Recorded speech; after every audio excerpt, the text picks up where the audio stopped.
Oke guys, balik lagi bareng gue Demi di channel Karmel Popcorn, channel spesialis yang khusus bahas film-film Asia terbaik yang berisikan cewek-cewek Asia cantik dan seksi cuy. Mantap nih ya.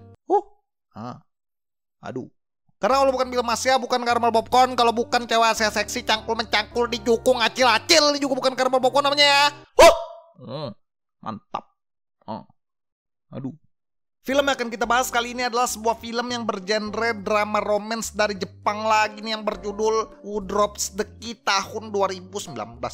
Film yang berdurasi tayang 1 jam 57 menit ini rilis pada tanggal 13 November tahun 2019 dan dibintangnya oleh Amba-Amba rambut pendek nggak terlalu hitam banget. Amba-Amba badan mini punya bakso telur. Amba-Amba yang bantuin kalian enak tidur tengah malam, yaitu Mbak Emmy Fukuda cuy. Aduh. Berkisah tentang seorang wanita yang di suatu hari kehilangan dan lupa di mana menaruh kunci rumahnya. Berhubung saat itu tetangga sebelah menawarkan kebaikan untuk dirinya, ia yang telah bersuami, wanita ini pun bimbang saat hubungannya dengan sang suami mulai tidak harmonis dan menaruh perasaan kepada sang tetangga.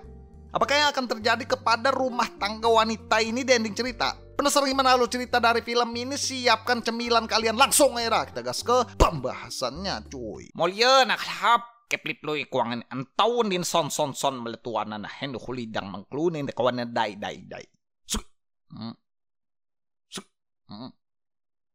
Dah. Udah oi. Apa nih?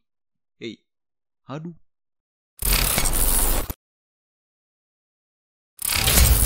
Di awal film kita akan diperlihatkan seorang pria yang baru pulang dari bekerja yang memutuskan untuk pergi lagi karena tahu sang istri belum sempat menyiapkan makan malam. Mas-mas baru pulang rambut anak band zaman dulu kita kasih nama Jamil, dan mbak-mbak sedih rambut pendek melamun bernama Emmy Fukuda. Saat itu Mbak Emmy bercerita 2 tahun sudah ia menjalani pernikahannya dan hanya baru-baru ini hubungannya dengan suami tidak terlalu harmonis. Saat Mbak Emmy membeli bahan makanan pada besok siangnya karena terlalu memikirkan keadaan rumah tangganya. Hal itu pun membuat Mbak Emmy tidak fokus yang mengakibatkan membuatnya lupa di mana menaruh kunci rumahnya. Pusing karena hal itu, Mbak Emmy pun terpaksa harus memanggil tukang kunci dan meminta sang tukang untuk membuatkan kunci baru untuk rumahnya. Setelah beberapa saat dia menunggu, terlihat ada seorang pria lewat ragu-ragu lirik-lirik ke belakang, yang ternyata itu adalah tetangga apartemennya Mbak Emmy sendiri. Mas-mas ragu-ragu tidak percaya diri bernama Sawata. Aduh, ini namanya Sawata lagi. Melihat Mbak Emmy melakukan jongkok-jongkok bingung, Mas-mas Sahwat pun juga ikut bingung dan langsung bertanya kenapa Mbak Emmy bingung. Bingung melihat tetangganya yang juga ikut bingung. Bingung semuanya dah. Mbak Emmy pun bilang kalau ia kehilangan kunci rumahnya dan sedang menunggu tukang kunci datang untuk memperbaiki. Berhubung tukang kunci masih bingung dan OTW akan sampai dalam waktu 1 jam lagi, Mas Sawata pun menawarkan Mbak Emmy untuk menunggu tukang di dalam rumahnya karena bingung mau ngebantu tapi bingung mau ngapain. Apa ini? Sambil bingung Mbak Emmy bercerita kalau itu adalah momen pertama ia berbincang dengan tetangganya meskipun Mbak Emmy sudah lama tinggal di apartemen itu.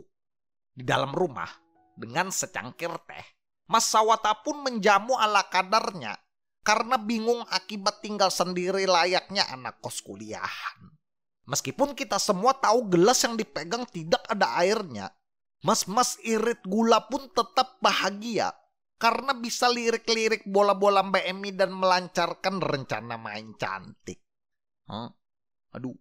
Dengan sedikit basa-basi ilmu pendekatan, Mas Sawata pun juga bercerita kalau ia baru ditinggalkan oleh kekasihnya beberapa hari yang lalu karena bingung berhubungan mau ngapain. Aduh.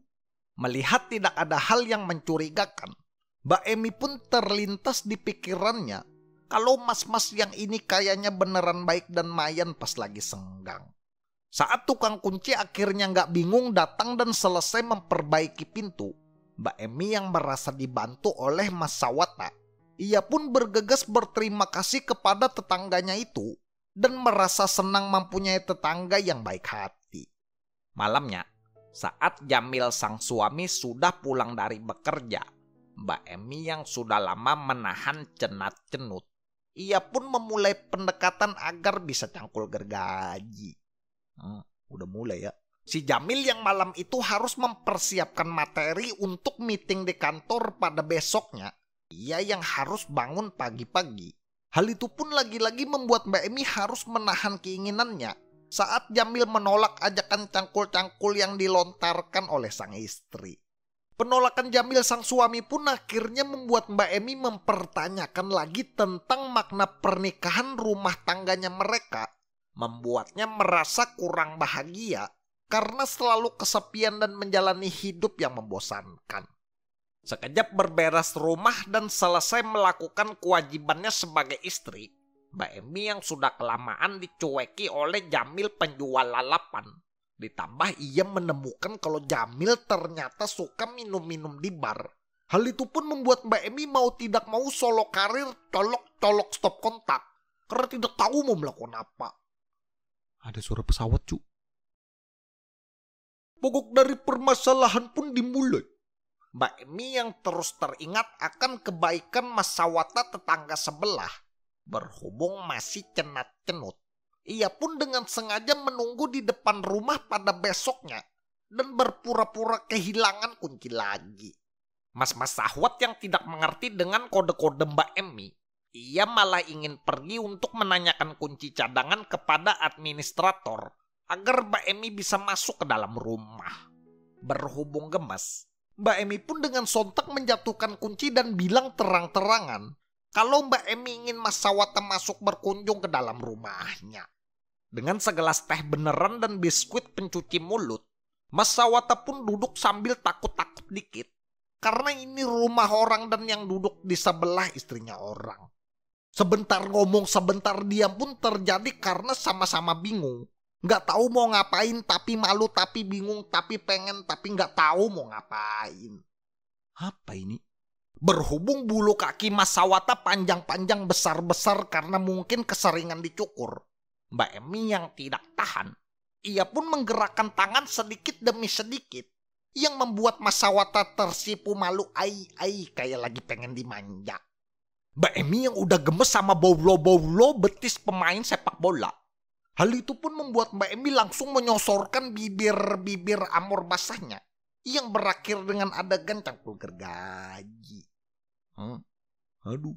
Mengetahui kalau Mas Sawata ternyata memiliki peliharaan ular berukuran medium, Mbak Emi yang menganggap itu lumayan. Ia pun sampai tak bisa tidur pada malamnya karena selalu teringat ular tanah persawahan berusia remaja. Perasaan itu pun ternyata tidak selaras dengan apa yang dirasakan oleh pria yang ada di pikirannya. Terkejut saat Mbak Emi pulang keluar dari lift, ia malah melihat Mas Sawata jongkok-jongkok menunggu kepulangannya. Yang bilang kalau cangkul gergaji mereka tidak halal dan ingin mengakhirinya. Aduh. Dengan beralasan yang juga takut kalau suami Mbak Emi akan mengetahui perselingkuhannya mereka, Mas-mas irit gula pun dengan tegas bilang, mungkin kita harus jalani. Cinta memang cukup sampai di sini. Kayak lirik lagu ya. Mbak Emi yang sudah merasa tanggung selalu teringat lele-lele berukuran sedang. Hal itu pun membuatnya enggan untuk menyerah dan bilang kalau ia sudah merasa nyaman dengan mas-mas sahwat. Dan filmnya pun berakhir dengan Mas Sawata yang tak bisa menolak dengan perasaan tulusnya Mbak Emi yang membuat mereka menjadi sepasang kekasih diam-diam tiap hari cangkul gergaji. Cuy. Aduh. Apa nih?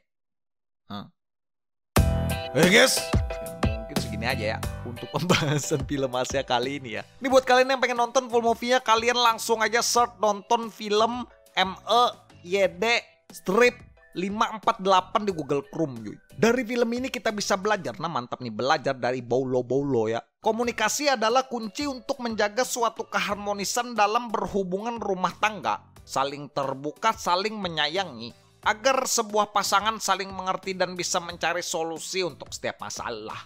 Kita sebagai laki-laki, meskipun sulit, sempatkanlah meluangkan waktu untuk pasangan dan orang tercinta. Karena mau bagaimanapun mereka lah yang akan berada di samping kita saat kita terpuruk dalam masalah. Cuy. Apa ini? Seperti biasa nih, gue mau ngucapin terima kasih banyak nih buat kalian yang sudah nonton. Dan terima kasih banyak buat kalian yang sudah subscribe ke channel Caramel Popcorn. Kita juga punya channel Caramel Popcorn yang kedua. Kalau kalian mau subscribe, silahkan, linknya ada di deskripsi cuy. Nanti kita bakalan bahas film-film Asia yang bagus-bagus lagi ya. Yang mungkin segini aja untuk belum nih. Jangan lupa like, comment, share, subscribe. Gue Daemi sebagai narator pamit. Sampai ketemu di video selanjutnya. Thanks for watching guys. Bye-bye.